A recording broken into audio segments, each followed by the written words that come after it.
Thank you.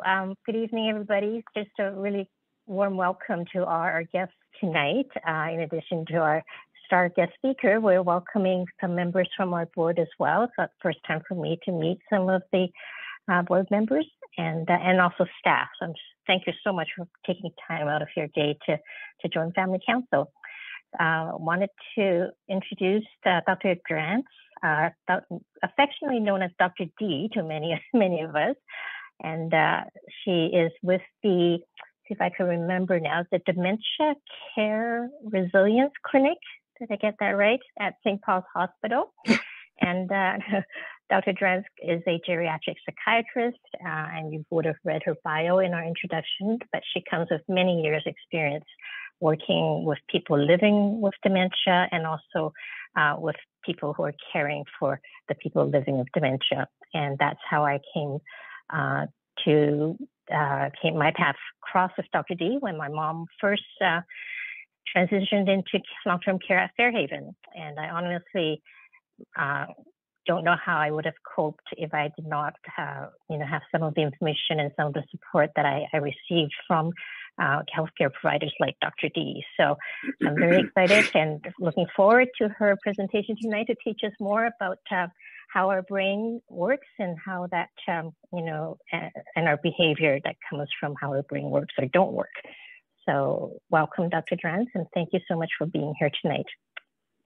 Thanks, Shirley. Thanks for having me, everybody. And I'm really grateful to be here and just have a conversation. Well, we have, I have some slides, but I always think that, the most important thing is to kind of get a sense of who's here. And then I'm going to ask you to, as you just introduce yourselves, just say your name and who it is that you're supporting, or if you have a role at Fairhaven. I've got kind of some of it, or if you're on the board, that would be lovely to know, just so I know who's here in the room. So I'll go in order of the camera. So Anne is first there. So very quickly, I just wanted to welcome everybody. It's Anne. I'm the executive assistant at Fairhaven. I also wanted to say to everybody, we are recording this session right now, and we will record until the end of the presentation. So I just like to make sure that everyone knows ahead of time that this session is being recorded. So welcome everybody. I'm so happy to see you all. Thanks, Anne. Elaine, how about you? Yes, I'm Elaine. My sister is in Fairhaven. But my mother has Alzheimer's and she's on a waiting list, and I'm trying to get her into Fairhaven. So I look after my mother. Thank you. Thanks, Elaine. And Shirley? Shirley, hello. That's you. Yes, I'm here. I'm Shirley, and acting chair for Family Council and learning the ropes as I go along. My mom is at Fairhaven, Vancouver. She's been here for almost 5 years now. So I, whatever help I can get, whatever I can learn, I'm ready for that. So thanks, Shirley. Angela? Hi, I'm Angela. My mom is at Fairhaven Burnaby, and she's been there for about 4.5 years. And Erin, and then Anne. Hi there, my name is Erin Betsuden. I'm the Director of Finance at Fairhaven. I'm relatively new in the position, started in December. And I'm grateful that you're welcoming me to this meeting. Thank you. Lovely, thank you. Anne, and then David. Hi, everyone. My name is Anne, and my mom is in Vancouver, Fairhaven. And thanks, Shirley and Anne and Dr. D for putting on tonight's session. Looking forward to it. Thank you. David. Yes, my name is David. My mother is in the Cherry Blossom Wing of Fairhaven in Vancouver. She's been there a little over 3 years. So she does have dementia, so I need to try and learn a little more about it. Okay, thank you, David. Lovely to have you. Thanks. Yeah. Marisol. Hi, my name is Marisol Morella. I'm the Assistant Director of Care at Fairhaven Burnaby. Elisabeth, if you must know, I used to work with Dr. Turgeon. She was my medical director at Little Mountain Place. Little Mountain, right. She had high praises whenever it was your name that was brought up. So I wanted to hear and hear you speak here. Thank you. Thanks for taking the time, Marisol. It's lovely. Of course, yeah. Kelly, and then Lynn. And Lynn, you're muted. Kelly, you're muted. Sorry, Lynn, we haven't got to you. There she is. My name is Kelly, and I'm K8 in Fairhaven, Burnaby. Wonderful. Thank you for joining us, Kelly. Appreciate that. Yeah. Lynn, and then Roger. Hi, my name is Lynn. My mom is Gladys. She's over at the Burnaby, Fairhaven. She just arrived in December, so she's fairly new.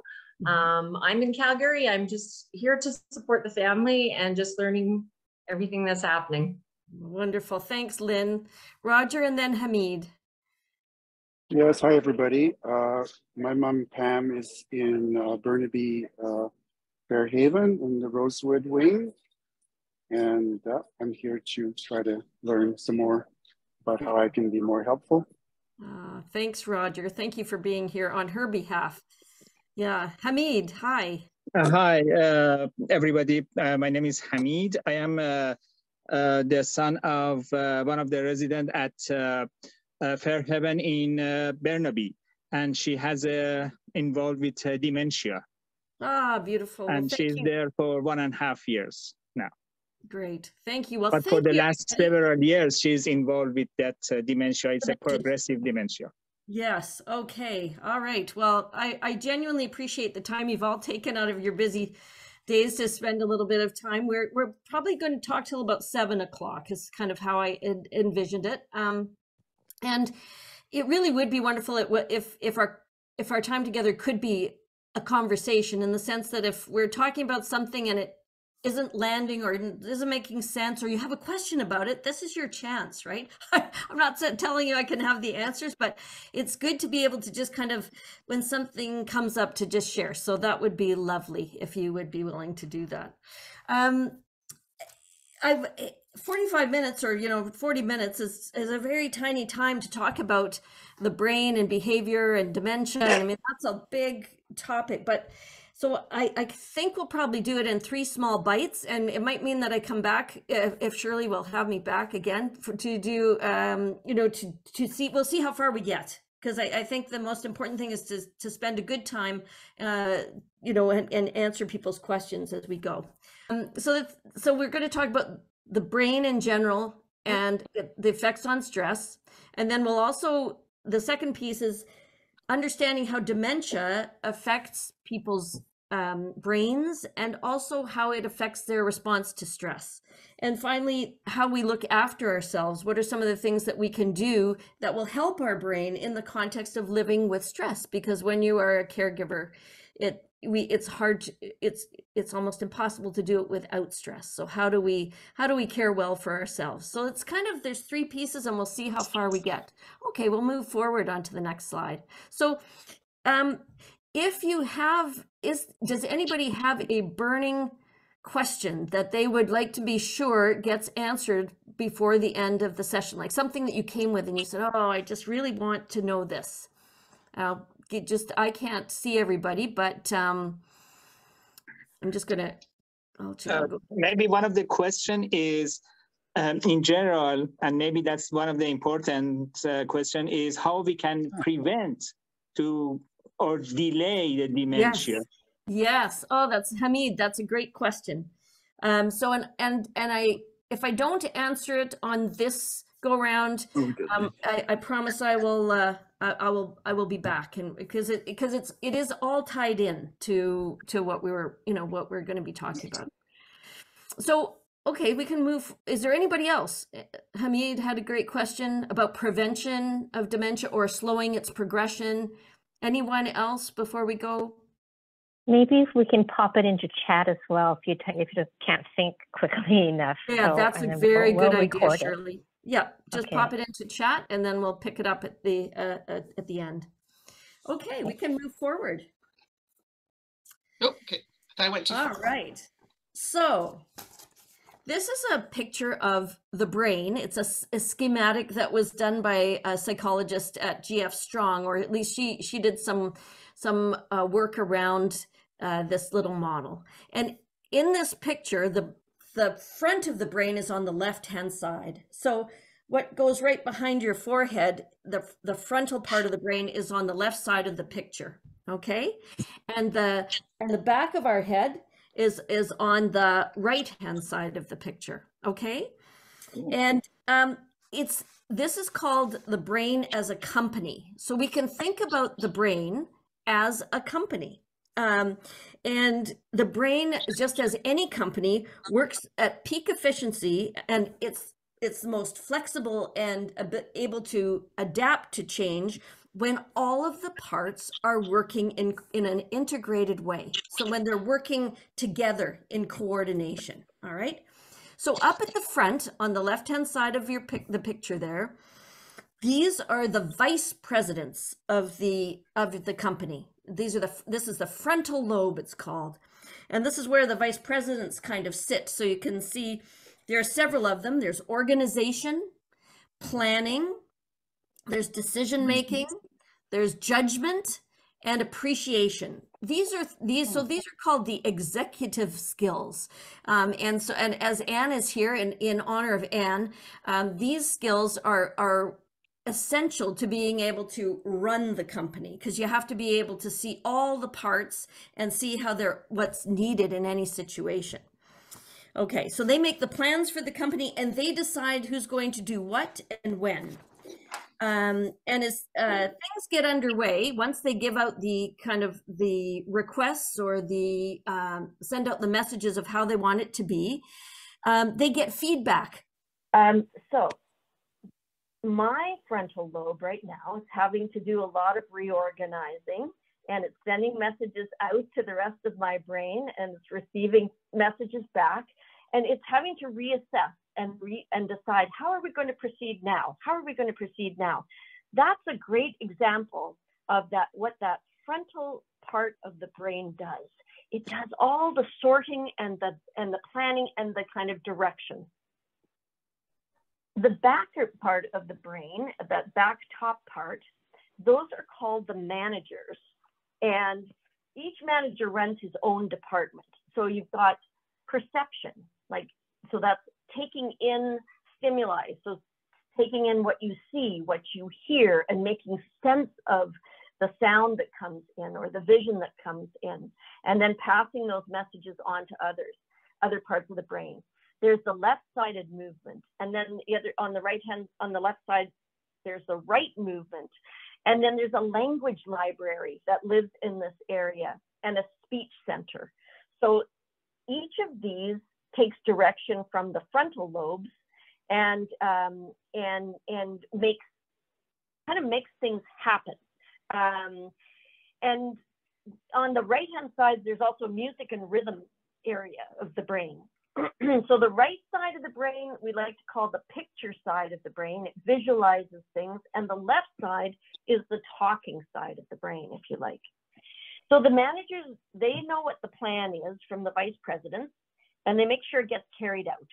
And in order to do this, they communicate frequently with one another, right? And with the directors. And they also communicate with the part at the bottom there, which is the limbic region, the brainstem region, which are the workers. So the workers, they don't know what the plan is from the vice presidents, but they know their job, and they only have one job, and they do the same thing over and over and over again. So things like appetite control, they thirst, so the need for water, or staying alert and awake or going to sleep, memory, basic emotions, like they're able to sort of, they turn tears on, make the face red, increase the pulse rate. And when their emotions, when that part of the brain is kind of in charge, we have a lot of emotion. And actually we have a lot of fear, and it moves into the fight, flight, or freeze response. And that's when our behavior, or the person that we're caring for, can become reactive, intense, or self-protective. So when you I'm sure none of you do this, but when you have someone says something that perhaps hits a tender spot, you might react with a bit of irritability. So what's happening there is the workers are overwhelming they are overwhelming the thinking parts of the brain. Okay, they are running the show. And what we find is that once that fight or flight reflex gets activated by those emotional, the emotional part in that lower area of the brain, it turns off the planning, organization, decision-making, and good judgment of the frontal lobe. So once it gets going, we don't think wisely about what we're doing. We're often in a reactive sort of place. And we'll either fight, so we'll either get grumpy and really get irritable, or we might flee, so we might want to just disappear out of a situation that's stressful, or we might freeze, where we just completely sort of drop out of the situation and just become quite quiet but turned inside, like it's almost like we're not hearing anything. That's fight, flight, or freeze. And in a dementia illness, okay, some company members take early retirement, right? So, and they're not replaced, unfortunately. The brain is downsized when there is a dementia. So it might be in the language library that person retires, and the person's ability to communicate their needs or communicate what's happening is affected. Or the judgment area of the brain is affected. And then the person will often say things very impulsively and often say things that feel quite hurtful, but it's simply because their judgment has been affected. And it's oftentimes the frontal lobes, the vice presidents, and the managers that are retired early. Our consciousness, our emotions, and our appetite control, all the workers, they just keep going and keep going, but they don't get the proper direction from up above. Because as we said, what really helps the brain work well is when all these parts communicate well together. And dementia, either the communication pathways are knocked out or the individual parts of the brain are being knocked out. And so depending on where the damage is happening in the brain and the kind of dementia, that will tell us what areas will be affected. So it's the big thing that you want to kind of remember is that when we think of this way, it's like, what is having difficulty? Is it the person's ability to take in what they're seeing and hearing? Is it their ability to move? Is it their ability to use language? What's happening that's actually being affected? Or is it their judgment, which often, or in their appreciation and their planning, which is being affected first? And it depends on the kind of illness that the person has, and also the individual, because everybody is an individual, as to what actually transpires first. So I'm thinking, Anne, if we could pause there and maybe pause the share for a minute, and I'm just going to see if I can come back on with a video with myself and see if we can actually, I just want to check in with people because it was a rough beginning. And any thoughts about that? The brain as a company. I really like that analogy because I've never heard of it that way before. Okay. Where is the memory section? Where does memory fit in? Right. So the memory section is down below in the bottom area. It's in the workers area. So it's actually in the hippocampus, it's called, and it's buried deep in the brain. And again, it gets affected very early with Alzheimer's disease, right? So that's one part of the bottom system that is affected, very early, whereas emotions, breathing, those things are not. But the memory area, for sure, in Alzheimer's disease, that's where a lot of it really begins. Now, there was a comment in the chat, so I just wanted to comment. It was helpful to explain why a resident grabbed my hand but couldn't tell me what they needed. That's a beautiful example, Erin. And I think we can actually let's move forward on that, because I think I may do this in a slightly different way than I had thought. Anne, let's share the screen again, and could you go to the I think it's the 6th slide. So it's recall what is dementia. Okay. Well, I think that's where we're going to start. It probably will make more sense if we do it that way, given. Keep going. There you go. Good. Is everybody seeing that slide? Okay. Good. Okay. I'm going to go off. I'm off, right? Part of me just wants to sign off altogether because maybe it's better just on the phone. But okay, what is dementia? What is dementia? Well, it's a very vague term. Okay, so what it tells us is that the client or the person is having thinking problems that are affecting their function. But it doesn't tell us the cause. It doesn't tell us the kind of a difficulty that the brain is having. And the cause helps us because then we can understand how things may unfold and how they might unfold differently. So a lot of times you'll hear, oh, my parent, your wife or your parent has dementia.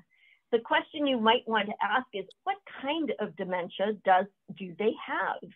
Because the term is just like an umbrella, right? It just describes a group of symptoms that tend to come together. But as you can see under this umbrella, the problem could be Alzheimer's disease, which is the most common form of dementia, in which memory is affected very early, and sometimes speech or language is affected early with Alzheimer's disease. A Lewy body dementia, which is a very interesting, it's a difficult kind of dementia. Because I shouldn't use the word interesting, because it's not interesting if you have it or if you care for somebody who has Lewy body. But Lewy body dementia is kind of related to Parkinson's disease. But instead of having the Parkinson's disease symptoms first, you actually have changes in memory and changes in motor function with falls happening all at the same time. Parkinson's disease dementia, you have Parkinson's for many years and then you develop dementia, okay? Frontotemporal dementia is kind of like it sounds. The challenges develop very early in the front part of the brain. So with frontotemporal dementia, people will often be very quick to tell you what they think of you, and they'll tell you that they think you look fat, you have bad breath. That they'll just say what is coming into their mind because their judge or their appreciator or their planner isn't working well. So that frontotemporal dementia often happens with younger people, and the memory is affected later in the illness. So it's the one where people's behavior changes a lot early on. There are alcohol-related, substance-related dementias. The other big one is vascular dementia. So we have people who have sometimes very tiny strokes that you can't actually even identify with these. They have a day or two with more confusion or a little weakness in their face, and their cognition then their thinking never gets back to where it was. And it's a bit like going down a set of steps. That's a vascular type of dementia. And it's very common with people who have high blood pressure and diabetes. So that's kind of the scenario that's quite common for that. Lots of people have a mixture of Alzheimer's disease and vascular dementia. And we still don't really understand the causes of Alzheimer's disease and Lewy body dementia or frontotemporal dementia. We're still trying to figure it out, and we don't have cures for them. But it can be very helpful, especially at the beginning. And I know many of you have family members who've lived with dementia for a long time, but it can be very helpful to understand the kind of dementia up front, because it tells you how people are how their illness might progress. And of course, they're individuals, so everybody's dementia actually progresses differently, but there are general patterns that we expect. Later on, it's like all roads lead to Rome with dementia.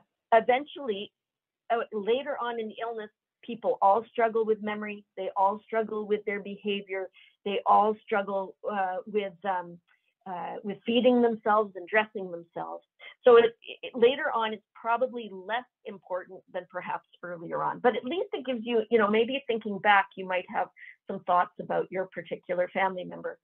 Okay, Anne was asking, what is the dementia that we typically hear in the news of folks that wander off and cannot find their way home? Yes. So typically, well, that could be any of them really, but primarily it's people with Alzheimer's disease or vascular dementias, really. But at a certain point, people might just want to go out for a walk, and they become quite insistent that they're going to go out. And it doesn't matter which of these dementias that they have, depending on where they are in their progression. It could be any of them, but typically Alzheimer's disease or vascular dementia or a mix of those two.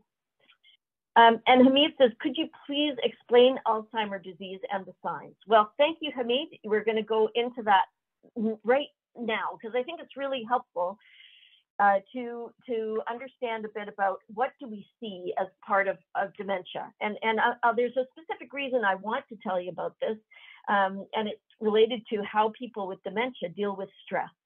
So what I'd love you to do as we walk through this is I'm going to describe the 8 A's that you may see as part of a dementia.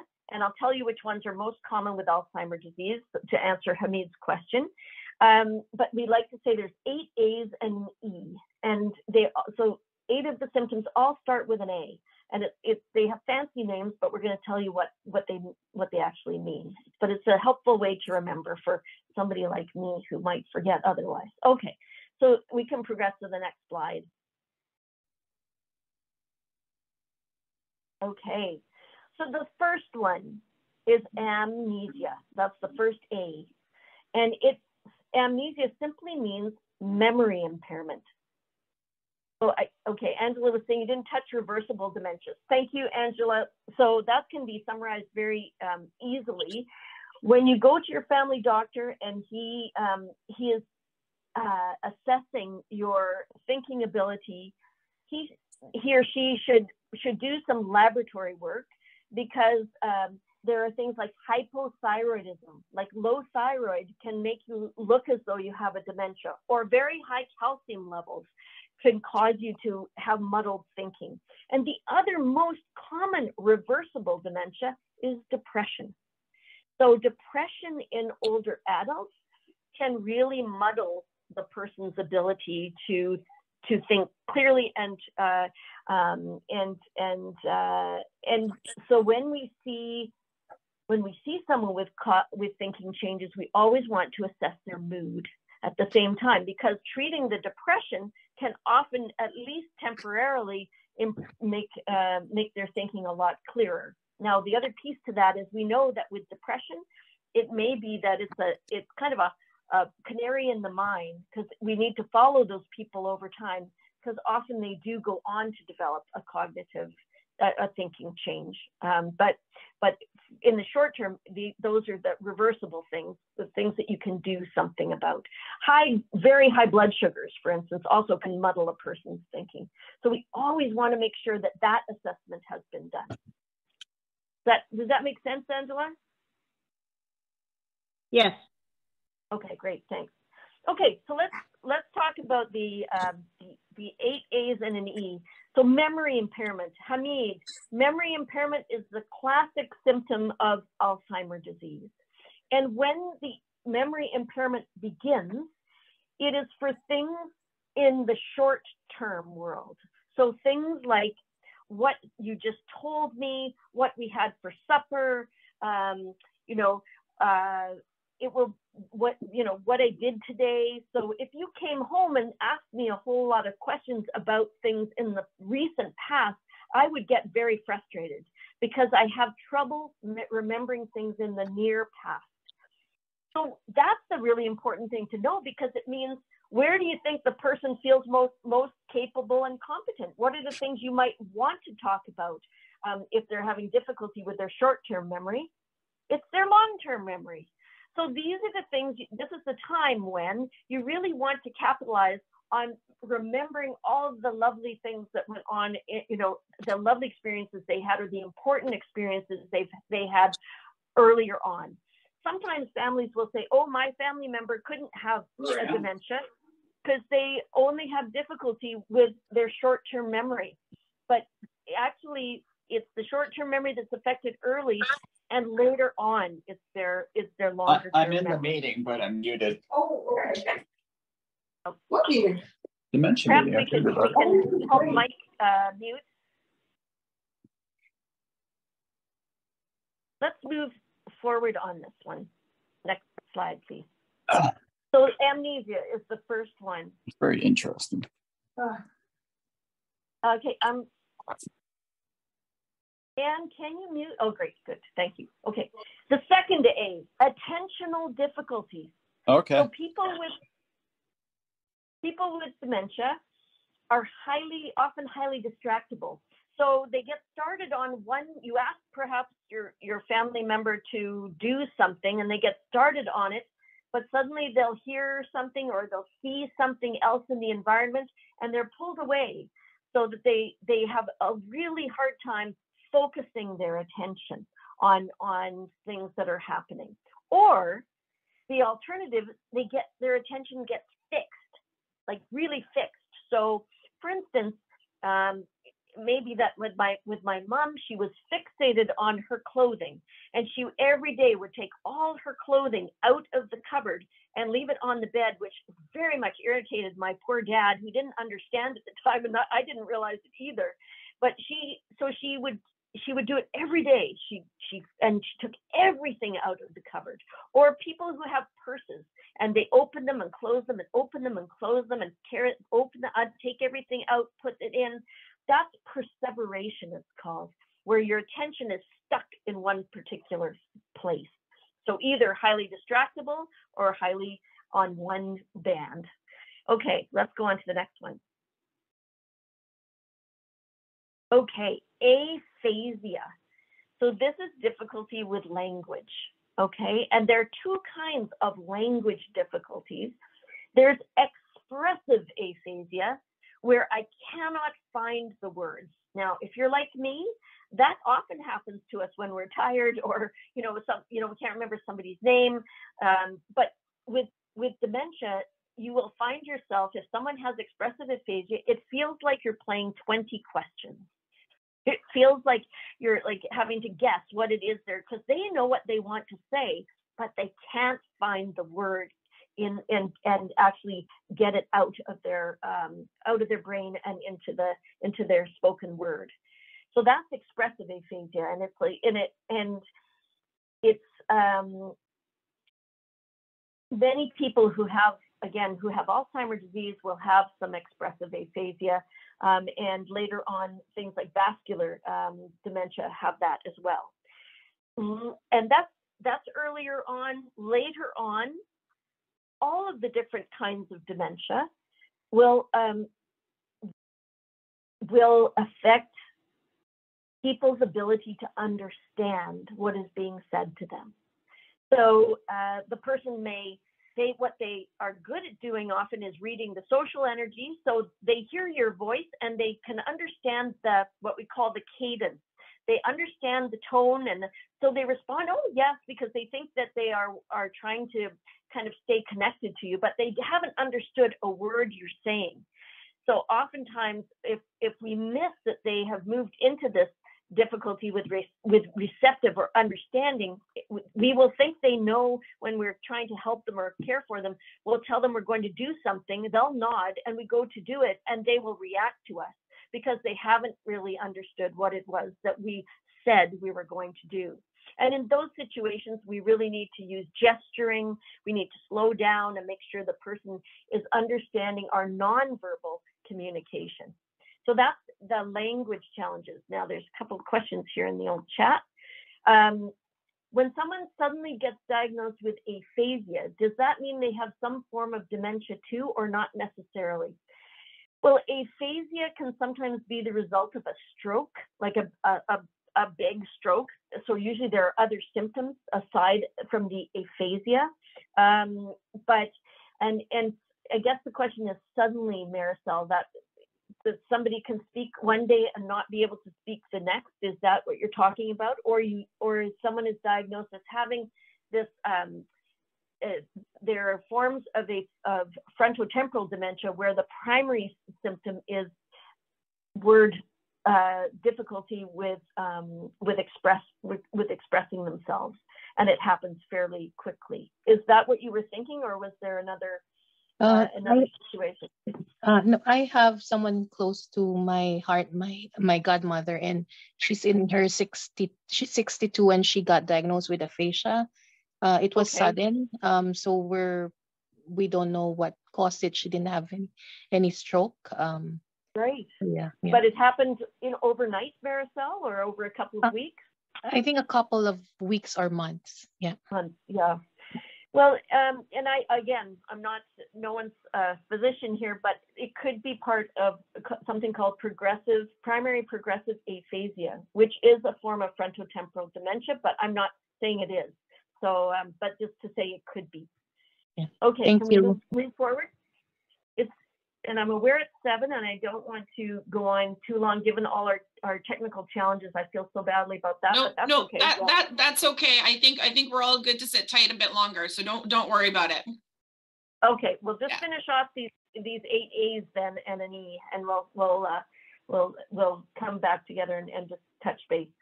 Agnosia.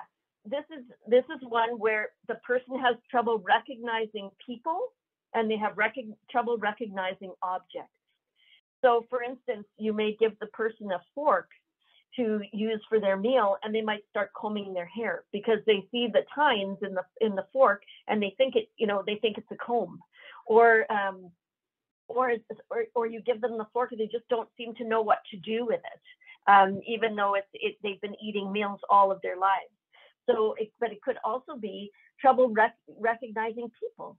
So sometimes this would be an example where the person who I really care for is no longer recognizing my face and can't apply a name to me. Now, that important thing about that is they can read your energy, though. The energy that you have will be familiar, even though they might not be able to recognize your face or put a name to it. They feel very comforted by your presence, regardless. So sometimes people say, well, she doesn't recognize me, so why would I bother visiting? And it's because the person can genuinely knows your energy. They can feel that connection, even though they might not be able to put a name to you. So something important to remember. Okay, so that's agnosia. Let's move forward. Oh, apraxia. And this is somebody who's obviously got 2 different shoes on. That could be me on a bad day. But apraxia means difficulty with complex tasks. Now, you might think a complex task is doing your taxes. But for somebody with a dementia, a complex task is something where there are multiple steps. So getting dressed, complex task. They might be able to do the individual steps if we break it down for them. But if we just sort of say to them, go and get dressed, they may not be able to do it at all, or they may come out with 3 layers of sweaters and no shoes, or you could. So then the issue is, well, maybe they're at a place where they just need you to put their clothes out for them, and they can then figure out how to do it. And then as things progress, you could stand with them and give them the shirt, and they could do it for themselves. Over time, as the illness progresses, they might not be able to follow through on any of the parts of the task. So and other examples are going to the toilet. That's a complex task. Knowing that you need to undo your pants, you need to then sit on the toilet, you need to reach over and get the toilet paper, you then need to wipe yourself, bring your pants back up, go to the sink and wash your hands. That's 7 steps. And people with a dementia have trouble sequencing these complex tasks. So it doesn't mean they're not able to do them one at a time, but we need to figure out what is it that they're able to do. Because what do we tend to do if the person is having trouble? we take over completely for them, right? And that's not necessarily that helpful for them. They need to keep practicing these skills as long as they can. And so we, you know, when we can, we need to offer them the pants and let them put those on, offer them the socks, let them put those on, and do the, like, break it down so we figure out what it is that they can do and focus on that. Okay, let's move forward. Altered perception. So this is where somebody is not seeing what's really there, or is seeing what's there, but it's distorted. So one of the things that we've all learned about is that we don't want linoleum squares on the floor, because people with dementia often think that the black squares, you know, they were black and white, those tiled squares, the tiled floors, they would feel like those black holes are black tiles are holes, and will often have a really hard time navigating through that design. So we now recognize that's not helpful. Having a white toilet on a white floor, for instance, that's really hard to distinguish where the toilet begins and the floor ends. So oftentimes people won't understand, you know, where they should be sitting or how they should be aiming their urinary stream, that kind of thing.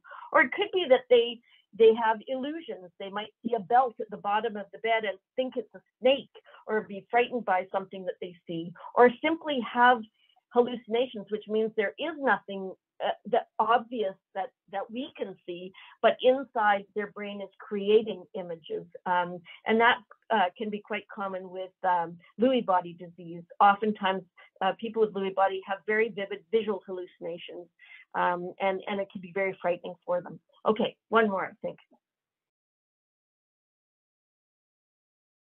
Okay, apathy. So that's when we have difficulty initiating an activity and following through on it.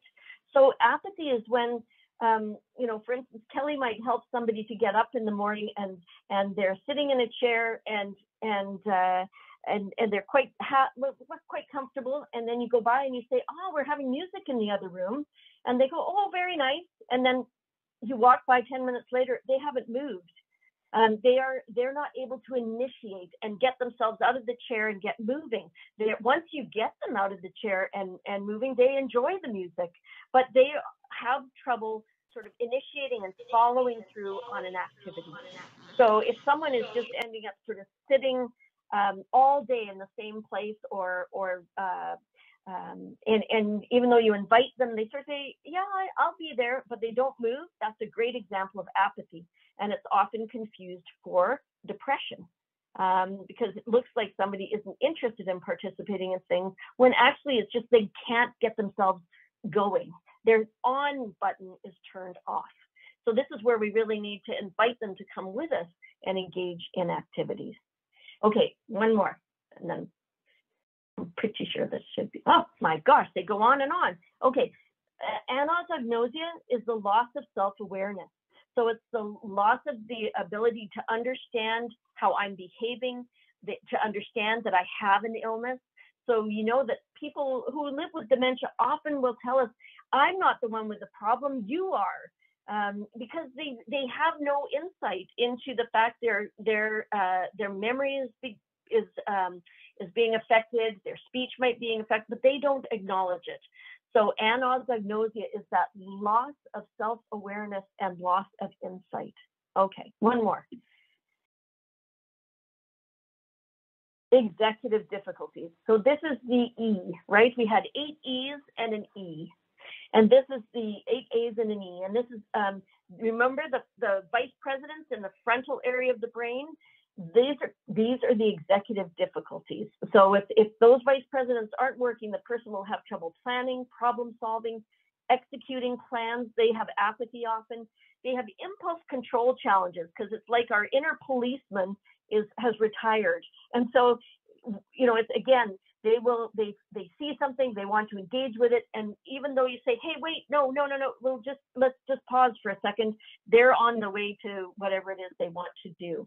Emotionally dysregulated, so they get very irritable and get easily overwhelmed, and they have trouble with safety awareness because they can't assess situations safely. Okay, So now I think what we can do just for a minute is come back. You can just stop the slides and bring us back together, and I will come on video.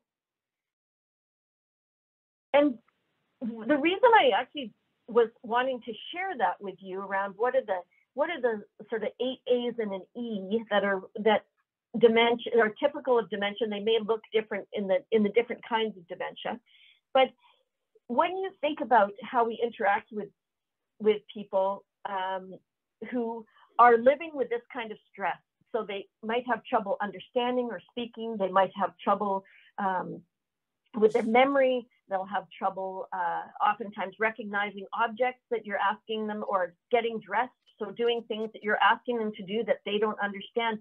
Imagine the stress that's involved with living in that way, right? So oftentimes, these 8 A's and an E show up a lot in people's reactivity, or when we're trying to help them get dressed or help them eat or whatever it is that we're doing, they are easily stressed because their brain is no longer integrated, right? The different departments are not speaking well to one another. And so what is working still well is their emotional reactivity.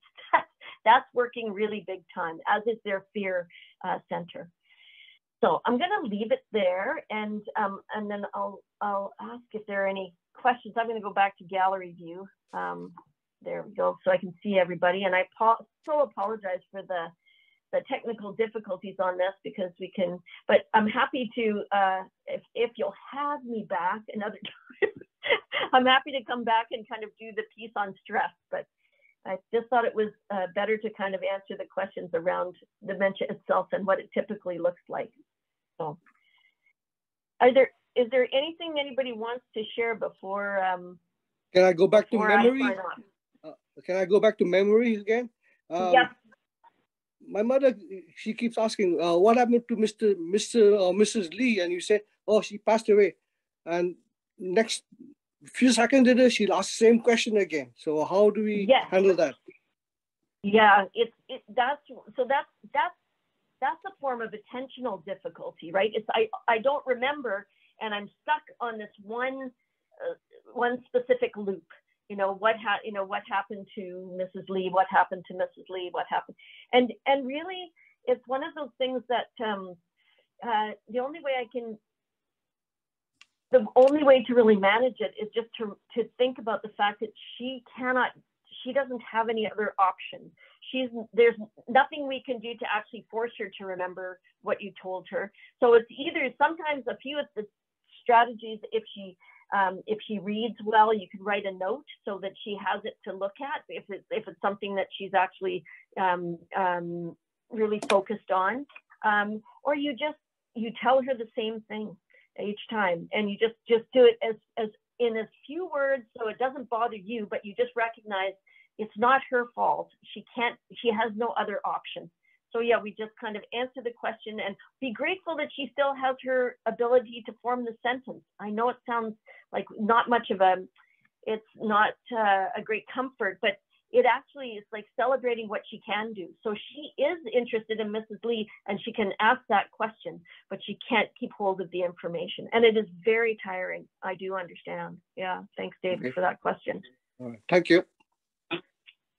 Angela was asking, which dementias have a genetic component? Well, Alzheimer's disease would be probably the one that there are genetic forms, family in which, if with certain genetic allotypes, people are much higher risk for developing Alzheimer's disease. But the average person who has Alzheimer's disease, especially if they're older when they get it, is less likely there's a genetic component. If someone is in their 40s or 50s and develops a dementia, it's a higher likelihood that they may have a familial form of dementia, and that other family members might be affected. Yeah.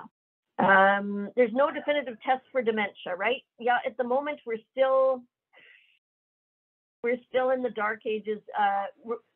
Every time we think that there's a move forward, then, you know, we find out that, yeah, it's not quite as easy as we thought. But really, it's one of those things where I think it's helpful to have someone who deals with dementia a lot and diagnosing dementia a lot, get them involved. Like, I think family physicians are amazing, but I think dementia is quite a complex thing. And at least to have, all you need is to know the kind of the dementia. And then, then we need a family, we need a village to manage the dementia. So, but getting clarity on the kind of dementia early on is really helpful. Okay. Dr. D, I have. Yeah. I remember you had given an example of how the person living with dementia and their limbic system, the workers at the bottom reacting all the time.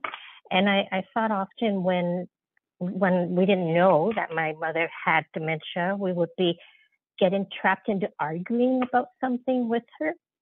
And then not realizing that by trying to prove ourselves right or her wrong, we're strengthening her response. And I didn't, so really we're adding and strengthening that muscle that really, it's not going to calm down. I'm just wondering if you could speak to that a little bit with the brain model and how we should interact. Yeah, so I always say that, you never win an argument with dementia. You're not actually arguing with the person anymore, you're arguing with the illness, right? So as much as possible, I mean, it doesn't, it's what my tendency is when there is something that's happened that isn't where we need to explain to somebody, you might try it once, right? Just to say the reality, right? This is how it is, Mom. This has happened and this is why we're doing it. When they start to take issue with what it is that you're saying, there's really at that point, it's like, okay, well, we may have to agree to disagree, Mom, but, because there's no point in trying to get her to come into your world. In fact, as the illness, progresses, we have to move into their world. We have to join them where they are and look out for their safety, of course, but try and connect with them where they are rather than try and drag them back into our reality, which just isn't possible because of the changes in the brain functioning. Right. Okay. So it would be great. Yeah, go ahead. No, sorry, carry on. Who was that? That was me, Lynn. Sorry. Oh, hi, Lynn. Go ahead. I just have a question going back to, I think it's executive difficulties. Yeah. My mom actually, she's been doing this for a little while now. It could be during sundowning. It's happening more and more where she's in her wheelchair, but she stands up and down and up and down. And literally it's, when she's down, it's down for 5 seconds and then she's standing up. And when we tried to keep her safe because she doesn't know how to put on the brakes and stuff like that. But when we ask her, what do you need? Can I help you? She actually doesn't understand that she's standing up and down. So when you say, oh, you're standing up, do you need to do something? Or do you know you're standing up and down? She says, no. She says, I don't know my body is doing that. So how do we deal with that? Because it doesn't stop. Right. And is she good on her feet? Like, is she actually able to stand fairly reliably? She's strong, like she can stand, but she's at a high risk, a very high risk. Right. So what that's probably mostly an example of is well, it could be a couple of things. One is self-stimulation. So if she's struggling, and because I don't know your mom, but some people, for instance, they'll stand up, sit down, stand up, sit down, stand up, sit down, and it's almost a self-soothing, right? It just feels good. My body is stretched, and then I sit down, and then my body's stretched, and it's more an internal sensation that is relieving them, because sitting in the chair all day is really also very hard on the body.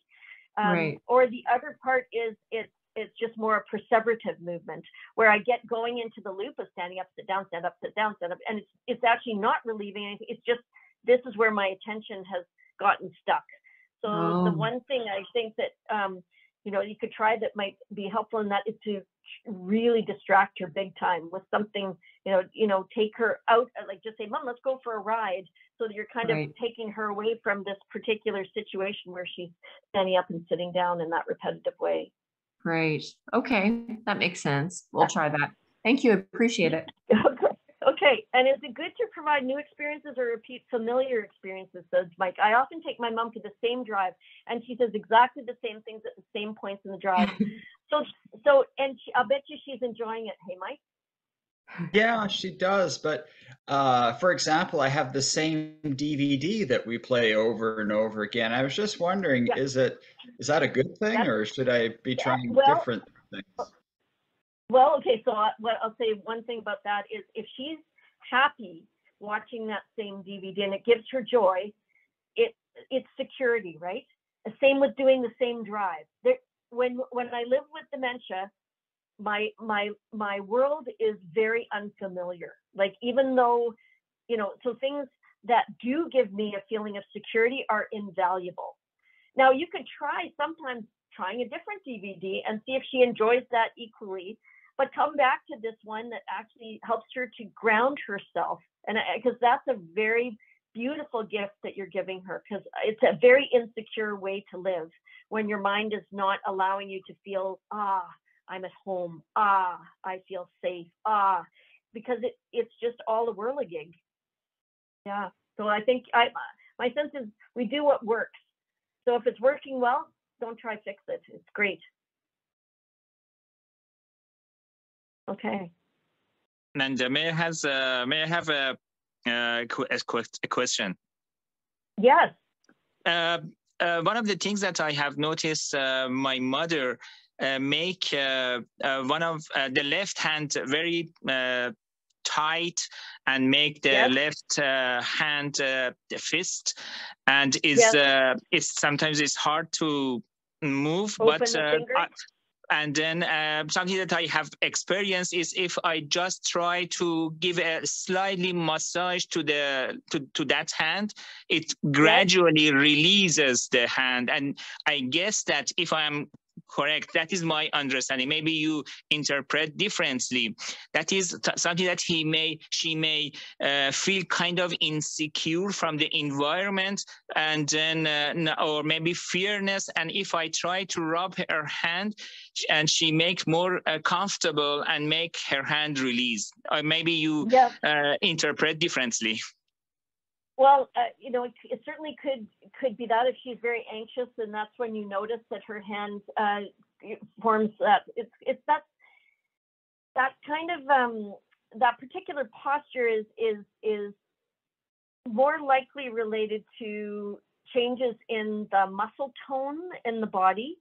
And interestingly, like if you ever encounter somebody who sort of you know, grabs hold of your finger, you know, in a very intense way, if you can get someone else just to gently to actually rub on the inside of their hand, or, you know, the inside of their wrist, it will gradually relax.